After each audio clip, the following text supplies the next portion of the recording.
اور جو اپنی امانتوں اور اپنے عہد و پیمان کا پاس کرتے ہیں اور جو اپنی گواہیوں پر قائم رہتے ہیں اور جو اپنی نماز کی پابندی کرتے ہیں، یہی لوگ جنتوں میں عزت و اکرام سے ہوں گے۔ تو اے نبی، ان کافروں کو کیا ہوا ہے کہ تمہاری طرف دوڑے چلے آتے ہیں، دائیں اور بائیں سے گروہ گروہ ہو کر جمع ہوتے جاتے ہیں؟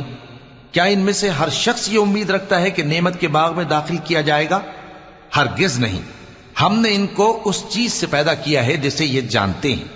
پس مشرقوں اور مغربوں کے مالک کی قسم کہ ہم طاقت رکھتے ہیں، یعنی اس بات پر کہ ان سے بہتر لوگ بدل لائیں، اور ہم عاجز نہیں ہیں۔ تو اے پیغمبر، ان کو باطل میں پڑے رہنے اور کھیل لینے دو، یہاں تک کہ جس دن کا ان سے وعدہ کیا جاتا ہے وہ ان کے سامنے آ موجود ہو۔ اس دن یہ قبروں سے نکل کر اس طرح دوڑیں گے جیسے کسی مقابلے کے نشان کی طرف دوڑے جا رہی ہوں۔ ان کی